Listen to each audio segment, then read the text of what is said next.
Hello and welcome to I'll Knit If I Want To. I'm Andrea Mowry of Drea Renee Knits, and this is a little weekly podcast where I answer some of your questions. Today I am wearing the Traveler hoodie, the first in the Traveler series. This pattern came out last March, if I am remembering correctly, and it is called the Traveler, and now so are all the other patterns in the series, because I was trying to decide, what do I want to wear on a plane? What do I want to wear to be super cozy? I'm going somewhere that has some warm weather, but it could get cool at night. And this is what I wanted. The Traveler hoodie. It has cute little hood made with short rows. And here we are.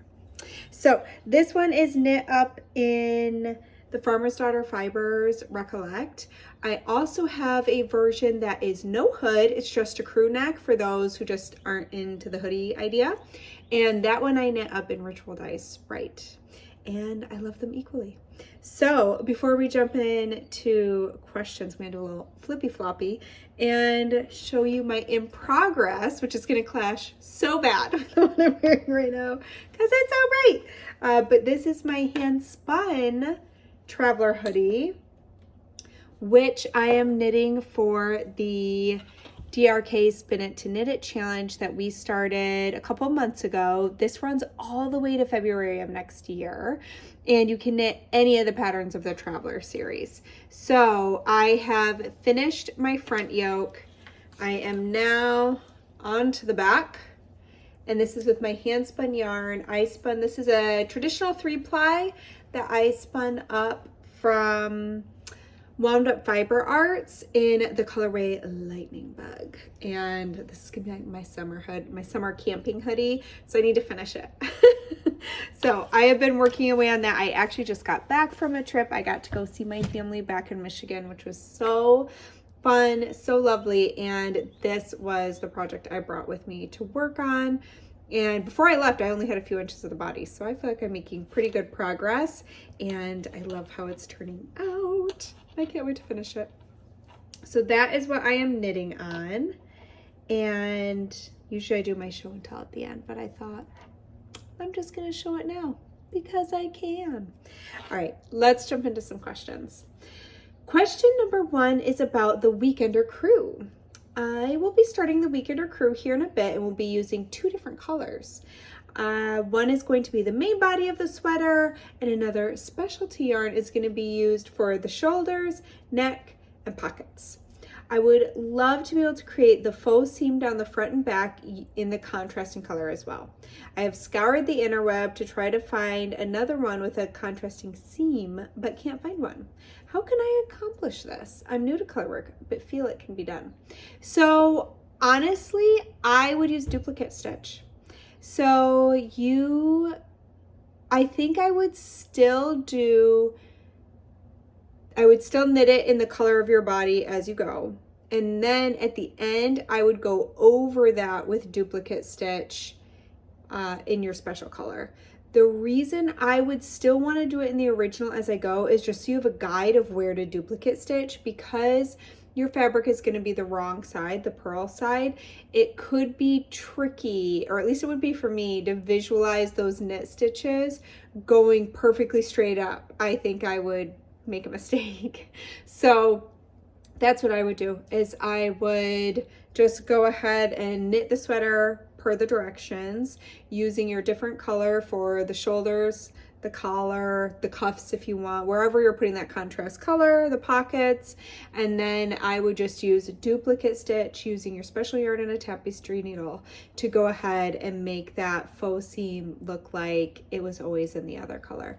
You can find loads of duplicate stitch tutorials on the old interwebs, and I think it would work pretty well. So that is what I would do. You can always, one thing you can do, and what I would recommend, is doing a swatch.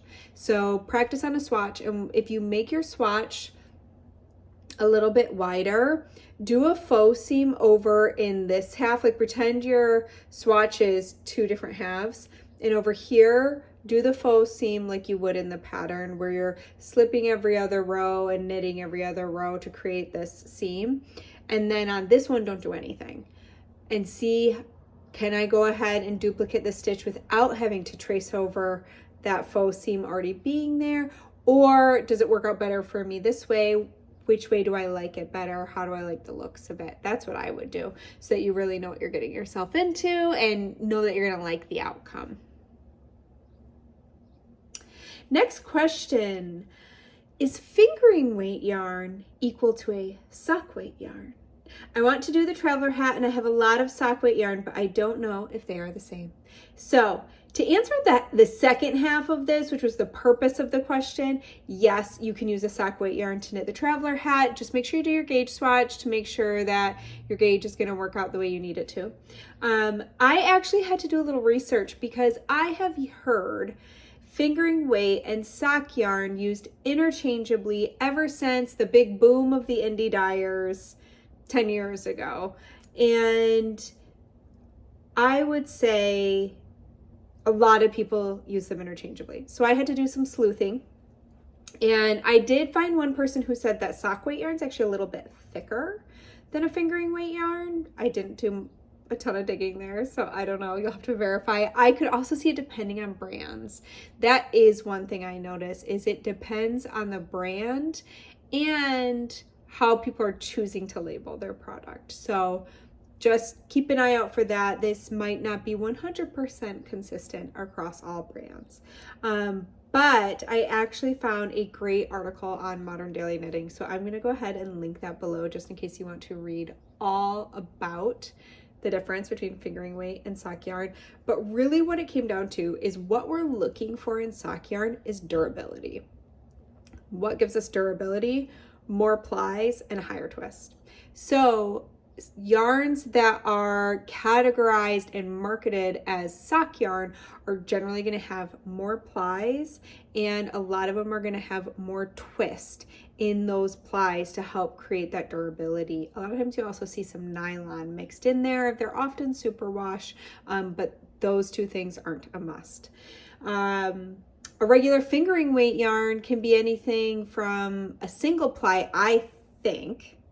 I feel like I read somewhere that it's like 2 or more plies, but I've definitely used a fingering weight single ply. So riddle me this, I don't know. There could be technicalities that I just don't know about. This episode should just be called The Things Andrea Doesn't Really Know, but she's gonna try and guess. So as far as fingering weight yarn goes, you're not as worried about durability. There might be more of a balanced ply. It might not be super high twist. It could just be 2 plies, so they're not going to be quite as durable. So sock yarn is basically durable sock yarn for socks. And generally people want to use something around a fingering weight yarn to knit their socks is just the most common. You can certainly use, I see a lot of DK weight. I've done a couple DK weight sock yarn patterns, so there's no rule that says you aren't allowed to use other ones. But what I liked about Modern Daily Knitting when they looked at it is they pulled a fingering weight and a sock yarn, and the sock yarn they pulled that was marketed that way had 4 2-ply yarns plied together. So it was 8 strands, it was 8 plies that already had twist in them from the 4 2-plies, and then those were plied again. So it sounded like a really hardy yarn. It actually made me really want to try that yarn for socks, because I was like, always learning, always learning. Sometimes I will just go for it and pay the price of maybe walking through the heel of my socks sooner than I would like. So I just loved that this was one more thing to think about for me when I am picking socks, yarns, especially if my goal is socks. But yours is not. Yours is a hat. So your sock yarn should work out just fine. But there you go. There's a little peek into those 2 different classifications, if you will. And again, I linked the whole article below. All right, question number 3. After much procrastination, I just frogged a whip that was nearly done, but languishing on my shelf for 2 years. I wasn't in love with the pattern, so I decided I'm going to start again and knit the weekender. I frogged the yarn into balls and then rewound them into cakes on my ball winder. My question for you is, can I go ahead and knit with these, or do I need to go through the whole process of washing the yarn to get the kinks out? The idea of doing that for 5 skeins of yarn seems like a lot, but if it's really critical to do it, I'll do it. So here's what I would do. I know there are certain people that would say, yes, 100% you need to go wash that yarn. I am going to not say that. So if it were me, because life's short, and sometimes we just don't want to have to wash our yarn and get the kinks out. So what I would do is I would knit a swatch and I would wet block it and I would see how it looks. Does it look okay? Then friend, cast on, move on, have fun. If it doesn't, it's a little funky, then I would wash it. I knit a sweater that I tried wearing a few times. It just was not right for me and my body. So I ended up frogging it, and I did wash that yarn and I still couldn't get the kinks out. It was still kinky. I was like, what is up with this? I mean, I soaked it, everything, and it was still kinky. So I put all that effort in and I didn't see a huge payoff. So that might be coloring my opinion here. So again, I do know there are people who will say, get your butt over to the sink, wash that yarn. But I'm going to say, you do you. Try knitting with it. Just a swatch, see how that goes. You might also find that you don't love knitting a kinky yarn. I have had that experience where I'm like, ugh, I don't love knitting with this. So just for sheer enjoyment, it might be worth it to take that first step. I mean, if you are in the correct hemisphere for going into spring right now, maybe you've got some sunny weather coming up that could make that process actually pretty painless. What's probably going to take the longest is you're going to need to grab a nitty knotty or something like that to get it back into a skein without getting tangled. So a great option is to take a chair with, 4 legs, tip that upside down and use that to wrap your yarn around. Throw on a good movie, wrap that around, and then you need to do figure 8 ties before soaking it. Soak it, and I hope they feel that route that the kinks come out for you. I don't know why the kinks wouldn't come out of that yarn. It's not like I had the sweater for a crazy long time. I mean, it was, I don't know, a couple weeks. I also had blocked mine though, and if yours was a whip, you haven't blocked it yet. So you might have better luck than I did. I think that was it. I think it's because I had worn it, I had wet blocked it, and it had really set it. And that is why I struggled to get some of my kinks out. So you do you. See what works best for you. Which path is going to give you the most joy? What you don't want to do is skip swatching or anything like that and feel like it looks funky, or even worse, that you're not enjoying the knitting process because your yarn's a bit kinky. So that's why knitting like a decent sized swatch and getting a feel for it might help you make that final decision. But your secret is safe with me, no matter which way you choose to go with it. The next questions. Okay, we've been talking about this a little bit lately. So this is about putting singles onto a weaving bobbin. And this spinner said, I loved your idea of winding your singles from your spindles onto the small weaving bobbins. My understanding is that you would then use your Lazy Kate to ply all of your singles together with your wheel. Is that correct? Yes, that is my preferred method.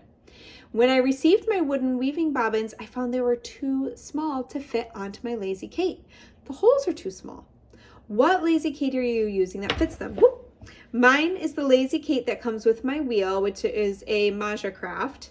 Am I missing something? I'm planning on using plastic berry containers from the market until I find a better solution. Well, I love that you did find a way. I was going to say you can make a Lazy Kate. There is all kinds of stuff you can find on the internet to make it using kind of like a basket like that, a shoebox, some dowels. You can even find ways to tension them.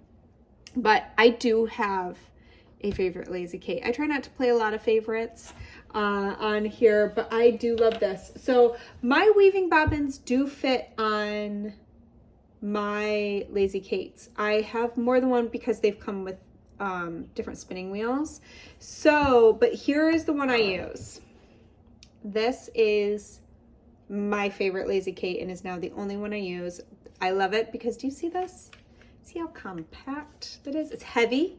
So it never pulls on me while I'm plying because this thing weighs a couple pounds.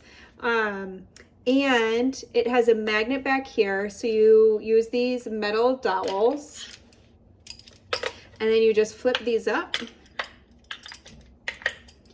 and pop these on.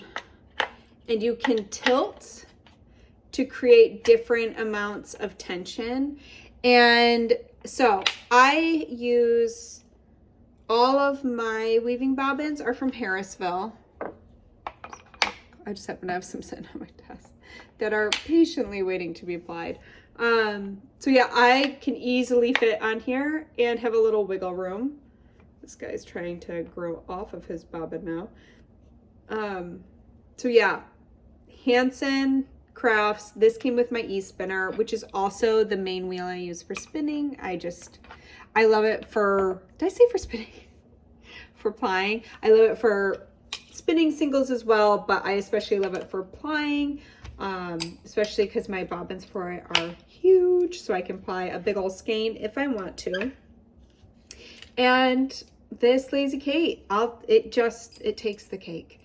I love that it's compact. I have another one that it's just bulky. It doesn't store easily anywhere in my home. So I love that I can slip this into my basket or my bag with my other spinning stuff, and it does fit my bobbins. So I've not actually tried a Maja Craft wheel, and I'm not familiar with the Lazy Kate. I do feel like sometimes when I've seen it online, people use it a lot for art yarn. Maybe well, no, that one makes sense. That would have bigger bobbins that you would think would fit. Oh, well then that would make sense, because then if the dowels for the Lazy Kate are thicker, because they can be, because those bobbins are bigger. I don't even know. Why, again, the episode where I like to guess. Okay. Yeah, so I don't know if that's helpful. You can definitely make your own, or I do love this one from Hanson. It's just a really solid Lazy Kate. So that's what I use. And again, I use the Harrisville bobbins. I guess that's all the information I can share on that. All right. I need your designer brain help. I've designed a sweater that holds one strand of DK weight and one strand of Odang, which is a fluffy Surrey alpaca. I'm struggling to calculate yardages. My brain tells me that both yarns should have the same yardage, but I've calculated the yardages for each yarn based on the amount of yarn I had left over after knitting my sweater and swatches, and I'm getting 2 different yardages for each yarn. Am I crazy? Or is it possible that both yarns would use different yardages? How do you calculate your yardages when you are holding 2 yarns together in projects like the Traveler Shell? So I always pre-weigh my yarn. So I write those numbers down and I find out the exact weight of the yarn I used in my project. So if I'm using 2 strands, I do that for both and separately. I don't do it as one thing. So here's my DK weight yarn. I'm going to weigh all that yarn before I've knit it up. Here's my Fun Fuzzy yarn. Same thing. I'm going to, something is making my nose itch right now. I'm going to do it for that too. At the end, I weigh what I have not used and I subtract it. I weigh the total sweater, make sure those numbers all jive within a few grams of each other. And that is where I start. It is not surprising to me that you have two different numbers. They shouldn't necessarily be drastically different from each other. You would think that if you laid them end to end, they should be the same length. But here's the thing, they won't be. If you have ever wound up your main yarn with a fuzzy yarn, I see it all the time. People love to cake it together and they're like, ooh, now I just have one big yarn cake. My two yarns are already together. They're not tingling up in my bag. And I always go, yeah, but I know what's going to happen is as you're knitting, they don't get used up at the same rate. And so what you end up having, and it's usually, I feel like the lace weight yarn ends up doing this. And you have this big amount of slack of that one. And it is very frustrating. So sidebar, I don't love to cake my yarns together for that reason, because they don't get used up at the same rate. And so then you just have this mess that drives me a little bonkers. So they're not going to be a perfect match. It's a great jumping off point. So if I've knit a worsted weight sweater and you want to knit the same one, but you want to do DK and a fuzzy weight instead of just using my worsted weight. So I would definitely tell you to buy the intended yardage of both of those yarns, because it's a great jumping off point of about how much you need. But there is going to be a variation then in the total you actually use by the time you're done knitting it. So yeah, they just get used up at a different rate, and it's because of their diameters. And that's about as technical as I can get with it, because again, this is the episode where Andrea is guessing how to explain things. You know when you just know things, but then you don't take the time to know the why? And then somebody asks you, and you have a podcast, and you're trying to answer, and you're like, I just always accepted that my yarn knits up at a different rate. But anyways, I think the best thing to do is to trust the math, trust the weights of the yarn, and use those as the base to then go out to figure your yardages. So I have found that to be pretty solid. Okay, I have a bonus question here because why not? I'm working on knitting up your traveler shawl. It's my first knit in the traveler series and I'm really excited for it. I already knit and blocked up a swatch. I'm using yarn I bought locally that doesn't have any official specs that I could tell, but seemed closer to a worsted weight. So I knit the swatch with the idea of using the worsted weight shawl. The swatch came in at 18 stitches over 4 inches. Since it's close to the sport weight version, should I go for that one? Should I go down a needle size and go for it? Do another swatch? Since it's a shawl, is it fine if gauge is off a bit? So yes, it is okay if gauge is off a bit with a shawl because you're going to wrap it around your body. It doesn't have to be super perfect on its dimensions, but you don't want it to be a huge discrepancy, especially if you are not somebody who's going to love a really oversized or really undersized shawl. So you definitely want to be within the ballpark. My first question to you about maybe trying some other swatches is, do you like the fabric? If you like the fabric you got and you have plenty of yardage, I would say you could kind of play with either size, but you will use up more yarn doing the second size. It is a significantly larger shawl. So yours would be a bit smaller if you went ahead and knit it at this gauge, but it would still be bigger than the sport weight, the first size of that shawl. I can't remember if I sized them A and B. I think they're sizes 1 and 2.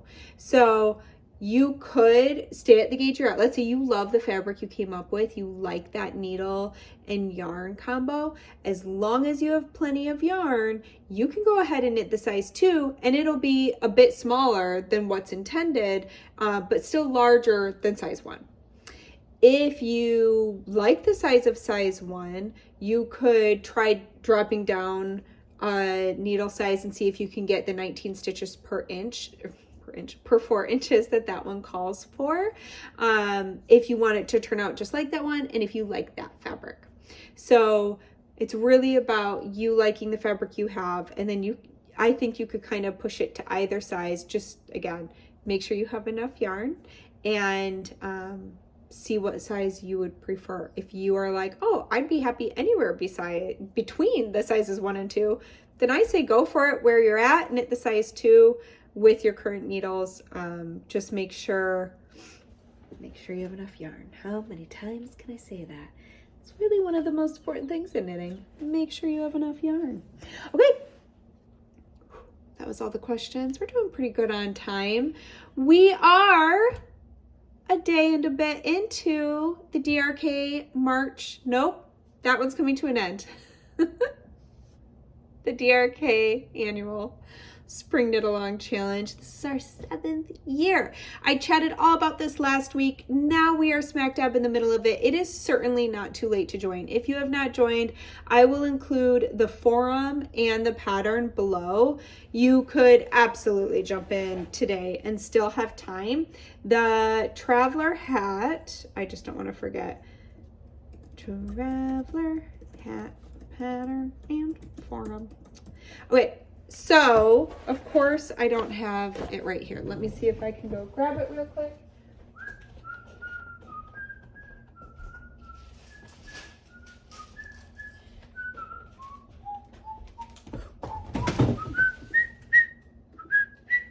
Okay. The Lost Art of Whistling by Andrea Mowry. Okay. This is the hat we're doing. I am being a good little knitter, and I store my knits to keep them safe. So this is the hat we're doing. Notice a theme. Comes in 5 sizes and 2 different yarn weights for the instructions. This is my worsted weight. This is my fingering weight. And you can knit any of the 5 sizes in the yarn weight of your choosing. We are gonna knit our little fingers off until Monday. If you want to be entered to win a prize, you have to post a photo either in the Ravelry forum or on Instagram by noon Eastern Standard Time. And then you'll be entered to win one of the prizes. We have 3 amazing prizes. So I am so excited about it. I love this knit along every year. We do another one in November for socks. So if you're a sock knitter, feel free to join us then. But we would love to have you jump in this weekend. You can find links for everything below, and it's going to be super fun. And then this week is the end of the March to May knit along, which has been going on for the past 3 months. So many amazing sweaters and shawls have been knit up in the past 3 months. I can't even believe it. I love seeing them flood my feed on Instagram. That is one of my favorite parts, is when I can see everyone, and in the FO forum over in my Ravelry group. It's just amazing to see what all of y'all have finished, and so inspiring. So 2 knit alongs coming to an end, but we're right in the beginning of this one. So jump on in, and I think that's it. I think that's all I got for this week. So thanks for joining me, and I hope to see you back here next week. If you want to ask a question, feel free to just scroll all the way to the bottom of the show notes, and you'll see a link that you can tap, and that'll take you to where you fill out a question. If you are not seeing your question getting responded to, make sure to check out previous videos. I mean, this is episode 168. There's a lot of them. I've answered a lot of questions. So we are continuing to go through and trying to add those little thumbnails to the older episodes as well, to make it a little easier to sift through them to find what you might be looking for. But I have seen some questions coming through that I've definitely answered in the past. I've had questions on like my knitting journal. I've shown my knitting. I've shown my spinning journal. I even showed exactly how it was laid out. All kinds of stuff. Tons of episodes on gauge. Oh, anyone have this problem? My headphone just was gonna pop right out of my ear. It's like, I'm done. There's lots of info on gauge, on sleeves. We've talked about sleeves a lot. So there are so many out there. So make sure to take a peek at those, and you might find that your question's been answered in the past. But have a super lovely weekend, and I hope to see you back here next week. Bye.